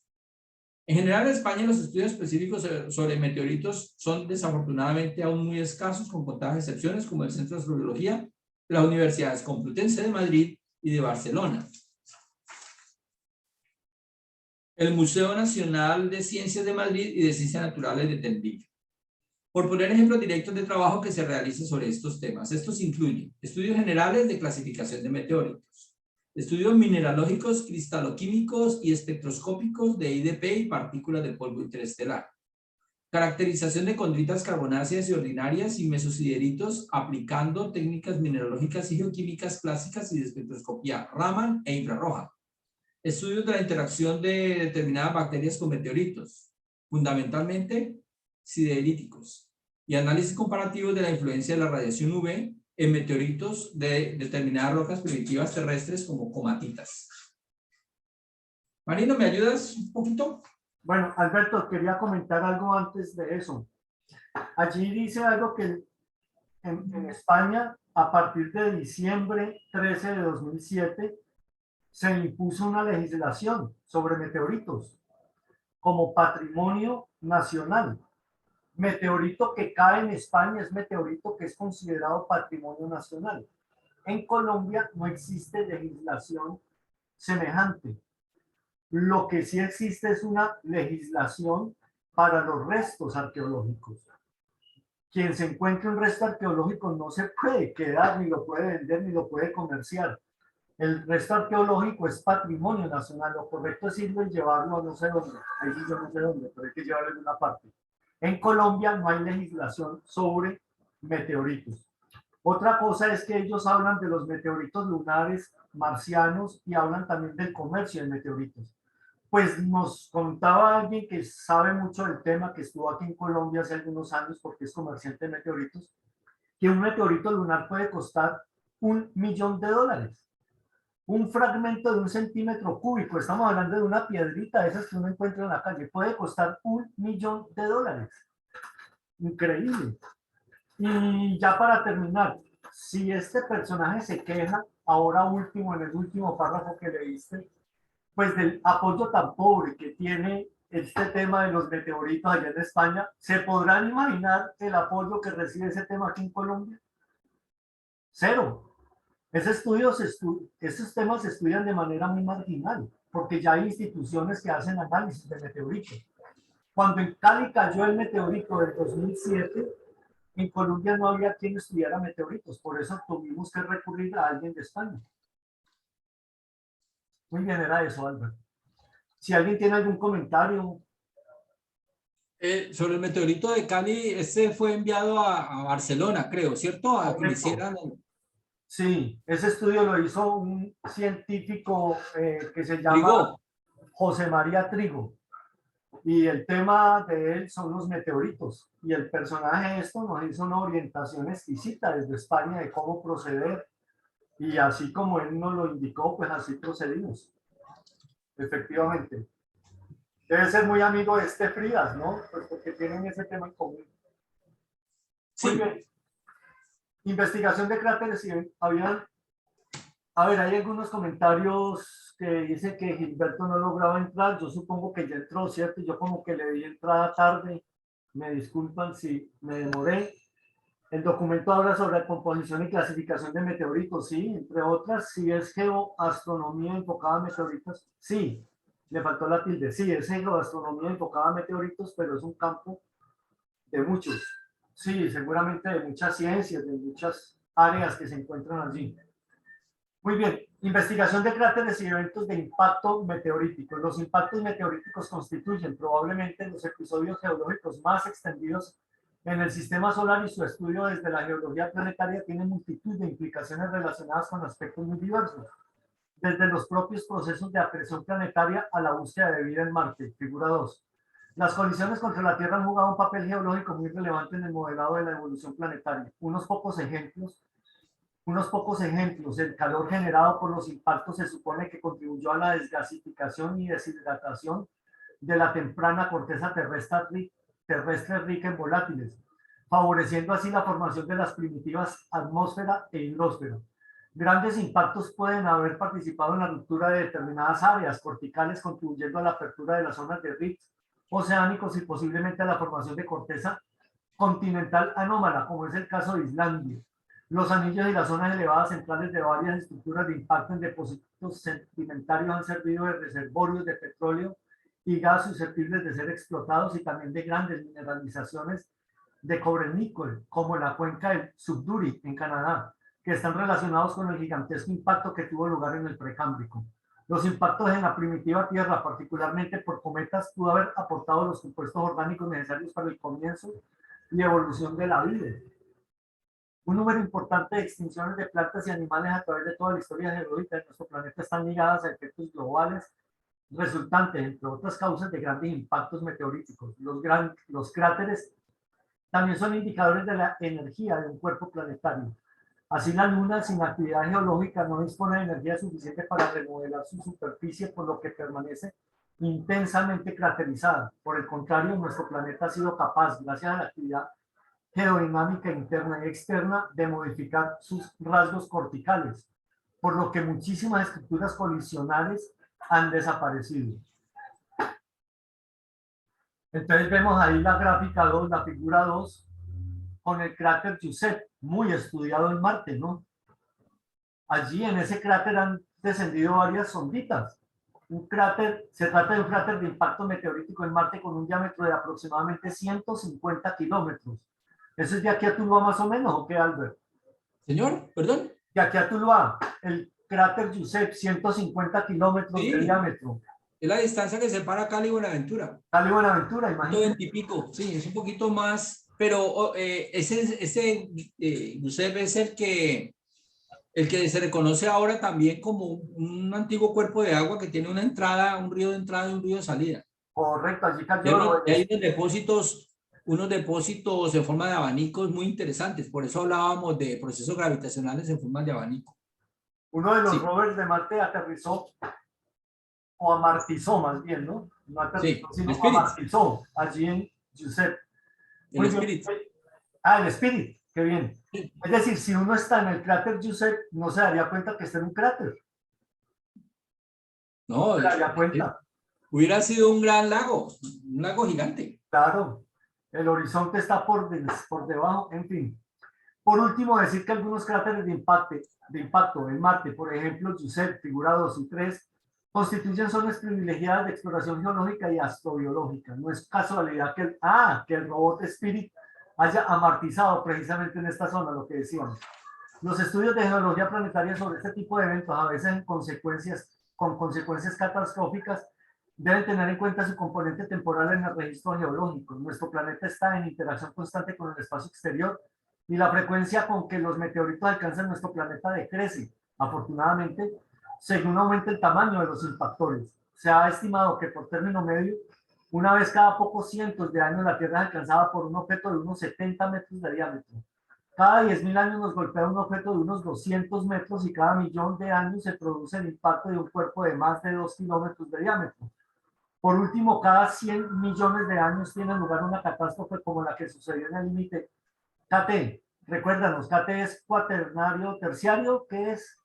Sí, el límite KT es una capa de iridio muy delgadita, que es el que limita la época, pues, de los dinosaurios, mayor a 65 millones de años, y el inicio del terciario. Correcto. Cuando se produjo el choque de un cuerpo de unos 10 kilómetros de diámetro o más contra nuestro planeta, al que se ha responsabilizado de la gigantesca estructura de impacto de Chicxulub en el Golfo de México.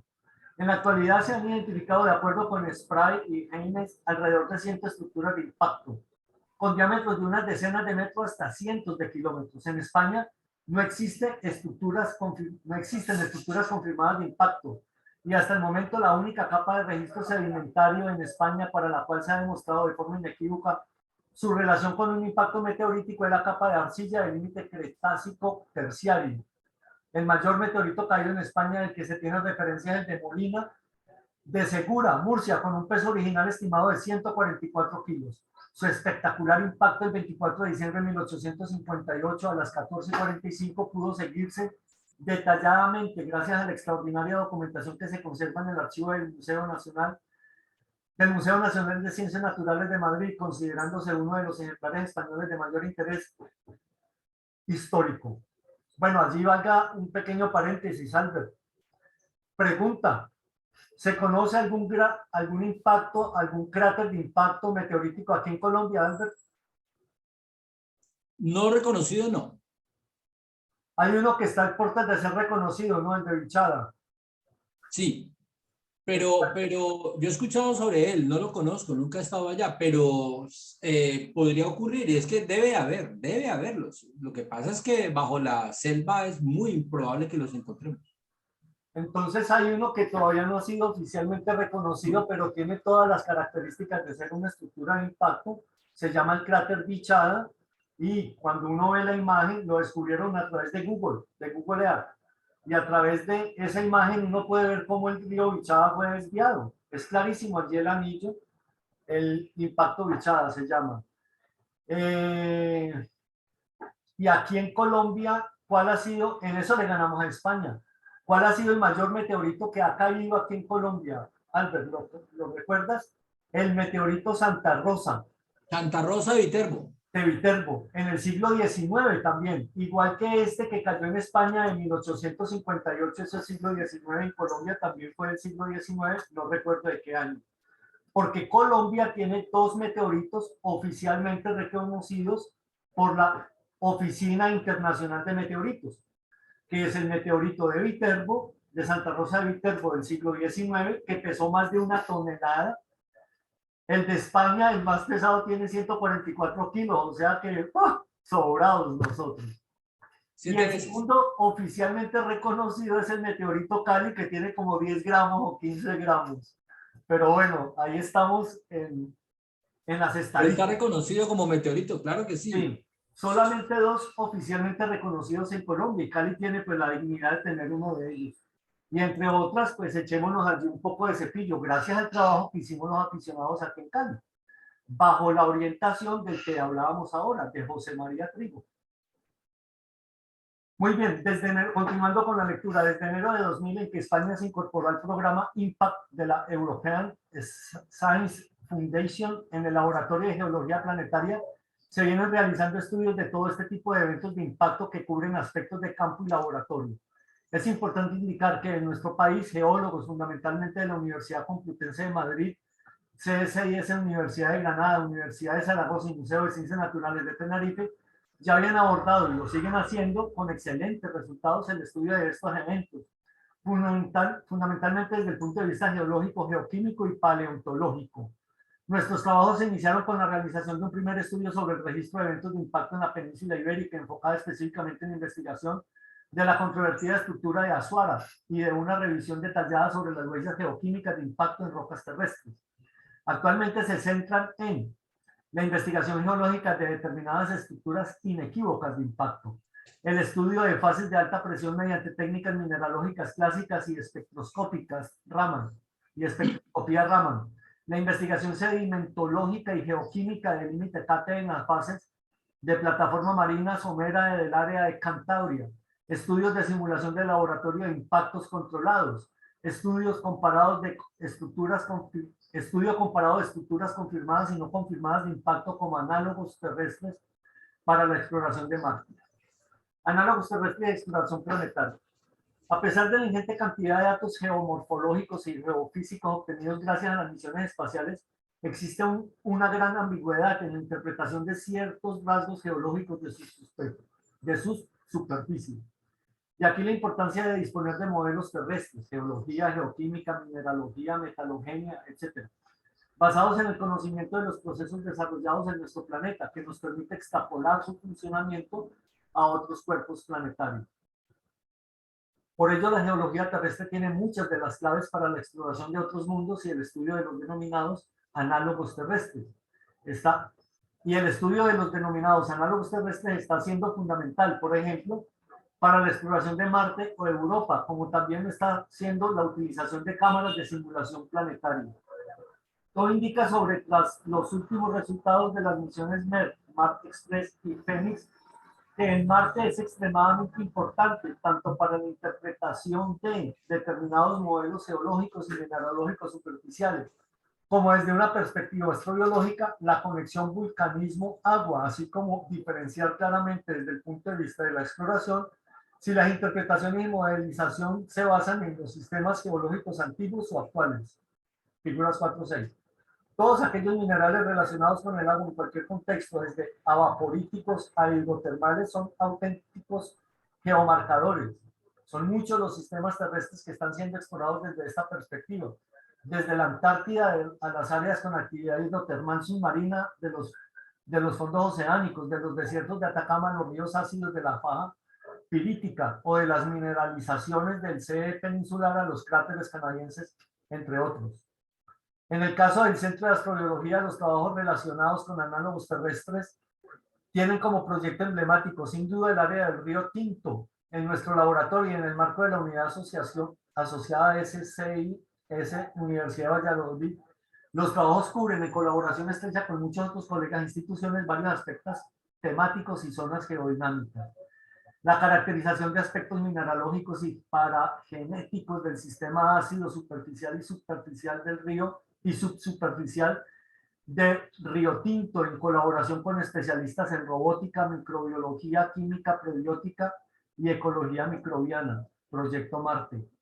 El estudio comparado de sistemas hidrotermales de mineralización, en algunos casos biomineralización, subáreos y submarinos en distintas áreas. Jaroso, Sorbas, Golfo de Cádiz, Taganana, Isla Decepción. Estudios de mineralogía, geoquímica y geología planetaria relacionada con la Tierra primitiva en Pilbara, Australia, y zonas de volcanismo comaítico. Simulaciones y análisis bajo condiciones marcianas de asociaciones minerales seleccionadas. No, pues mejor dicho, todo un temario de investigación y estudio, ¿no, Albert? Qué envidia, hermano. Bueno, Marino y compañeros, pues faltan 10 minutos y yo creo que las consideraciones finales, pues las podríamos leer, pero también las podemos sacar en estos últimos 10 minutos. Es claro para ustedes y para mí, y por ahí quedó el comentario de un compañero de Alvarado, que él piensa que esto está dedicado a meteoritos, y evidentemente sí. Este es el sesgo de los astrogeólogos españoles. Ahora, es uno de los campos de la geología planetaria. El tema de los meteoritos, pues es muy bello. Ellos son unos fanáticos del asunto, involucran muchas cosas que se conocen de la geoquímica y de geofísica también, y entonces, pues claro, el tema de los meteoritos para estas universidades y para este autor es la punta de lanza de la astrogeología en España, y eso es maravilloso.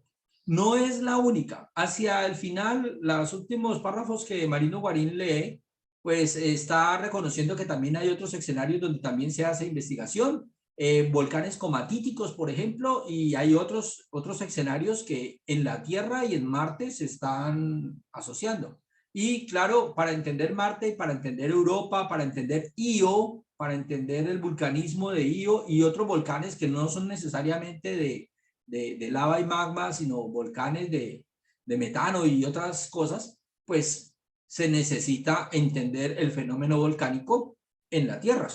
Entonces, el punto es que, como consideración final y ya para el cierre de esta jornada, y que nos quede de preámbulo para la última, la jornada del próximo sábado, pues de todo lo que hemos aprendido y revisado y entendido sobre la geología como ciencia para describir la Tierra y los procesos. Más que la geología, yo no me quise meter con rocas ni con las características de la roca y los silicatos y eso, porque eso es otra cosa, eso es otro curso. Lo que quiero resaltar es que esos procesos son muy comunes y tienen unos grandes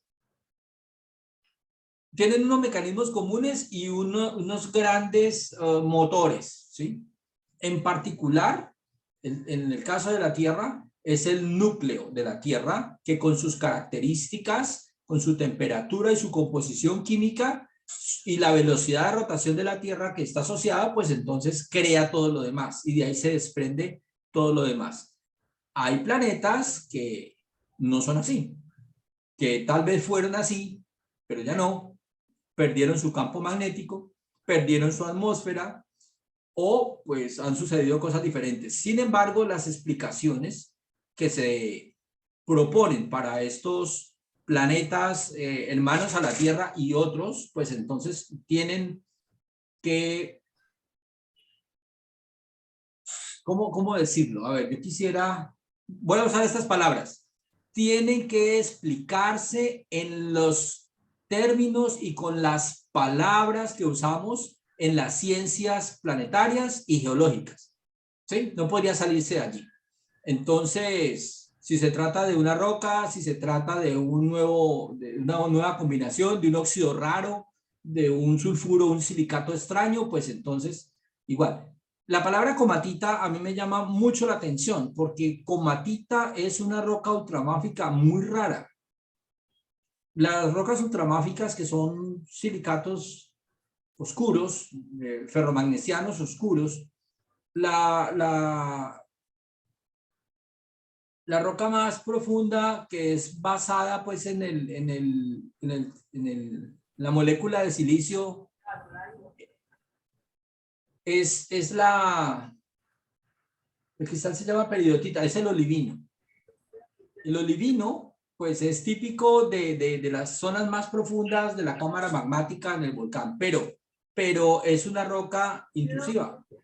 De esa no sabemos, las comatites sería la versión extrusiva de una roca ultra profunda, ultra recontra profunda. Pero entonces hay investigaciones asociadas a esto y se está otra vez recuperando el vocabulario. Así que nos queda entonces la inquietud. Hemos aprendido, hemos revisado, hemos mirado muchas cosas acerca de la Tierra y entonces ahora tenemos que ir a buscar en la Luna y en los planetas próximos y en los planetas extrasolares y en los planetas semejantes a la Tierra, por lo menos explicaciones que sean convincentes para nosotros, ¿cierto? Desde la mirada de nosotros. Entonces, este es el gran aporte que la geología le está haciendo a las ciencias planetarias. Albert, hay una pregunta especulativa, el mismo autor lo dice, de Radamés Barroeta. ¿Podría ser el lago de Maracaibo originalmente un cráter de impacto, ya que es una depresión atípica para la topografía circundante? ¿Qué creerías, Albert? Uy, Marino, eso es una pregunta muy complicada, entre otras cosas porque yo no lo conozco y realmente mi geografía no alcanza para reconocerlo. Yo no me imagino que sea un impacto meteorítico, entre otras cosas porque los impactos, independientemente del ángulo del bólido, son simétricos, ¿no? Tienen una simetría. ¿Tú te acuerdas de esa discusión que los impactos, los cráteres de impacto son simétricos independientemente de si vienen perpendiculares o rasantes o como sea? Entonces uno esperaría de que un cráter fuera bien simétrico. ¿Yo O puedo parecido compartir pantalla? Claro, tú puedes. Aquí la están viendo de pronto. Ajá. Miren el lago de Maracaibo aquí, pues. El lago de Maracaibo. ¿Sí lo están viendo allí en una pequeña? Sí, claro, sí. El lago de Maracaibo. Entonces, seguramente la pregunta es como tiende a ser aquí circular, que si seguramente es la inquietud, ¿no? Que Con una probablemente estrangulación. todo esto era pues continente y cayó aquí un meteorito. ¿Quién sabe? Seguramente estos ya lo habrán estudiado y porque yo no he escuchado nada al respecto. Yo Queda la tampoco. duda, queda la duda. Un poco, queda la duda para revisar con un poco más de cuidado sobre la geología venezolana. No lo sé, no lo sé, pero dejémoslo Ve a ver si aparece algo del cráter Bichada. Sí, como como tema para discusión la próxima vez, porque yo no sé, la verdad no tengo respuesta. Y aquí les muestro una pequeña imagen del cráter Bichada. Ese cráter ya ha estado... ¿A quién le corresponde asegurar eso e inscribirlo como un cráter de impacto marino? ¿Eso lo hace quién? Yo creo que también la IMO, la que registra meteoritos. Allí es donde están los cráteres registrados, pero no lo puedo compartir porque esto me saca una página de noticias que me dice que tengo que inscribirme y no sé qué. Consulten simplemente Cráter Bichada para los interesados. Es el único candidato en Colombia que hay como cráter de impacto. Seguramente, Marino, pues Bichada en medio de la selva debe ser muy complicado de reconocerlo, pero con fotografías aéreas a cierta escala habría una probabilidad. Sin embargo, el punto es que deben haber otras asociaciones con el cráter. Por ejemplo, la producción de un tipo de roca metamórfica que se hace por el impacto. Se llaman tectitas. Las rocas tectitas son como unas lagrimitas, casi siempre son como unos frijolitos con altísima simetría, que son producidos por la roca madre que recibe el impacto cuando se funde de manera violenta, súbita, instantánea, entonces vuela por los aires y cae endurecida. Esos son frijolitos que deben de estar regados alrededor del cráter de impacto. Entonces, habría que, muchas veces, reconocer un cráter de impacto implica encontrar tectitas. Ahora, no en todas partes se forman tectitas, eso depende. Depende, por ejemplo, si cae al océano, pues qué tectitas, ¿cierto? Sería muy difícil de encontrarlas, pero bueno. Voy a compartir aquí en el chat, encontré, vea, dicen aquí que por favor no olviden enviar el texto PDF vía correo, el documento no el link, ya que no nos sirvió a todos, sí. Consultaré con geólogos venezolanos para investigar algo al respecto. Ay, es que yo aquí no sé por qué no puedo compartir, pero busquen allí en Wikipedia, muchos los detestan, pero pues es una referencia muy rápida de la estructura del Bichada. Habla de 30 a 50 kilómetros de diámetro. Hay varios métodos por los que han confirmado que efectivamente se puede tratar de una estructura de impacto y parece ser que si se confirma sería la mayor en América del Sur. Sería maravilloso. Sí, sería muy bueno, Albert. Entonces ya nos veríamos. Muy feliz, en serio que sí. En la Amazonía debe haber una enorme probabilidad de cráteres de impacto que, pues, por la vegetación y por el trabajo de los ríos y la sedimentación de los ríos no se puede encontrar. Los ríos y las inundaciones borran todo. Muy bien, entonces ya nos encontraríamos la próxima semana, Alberto, para cerrar el curso, la última sesión. Los invitamos pues desde ahora para que participemos de esa última jornada. Nuevamente, Alberto, muchas gracias. Y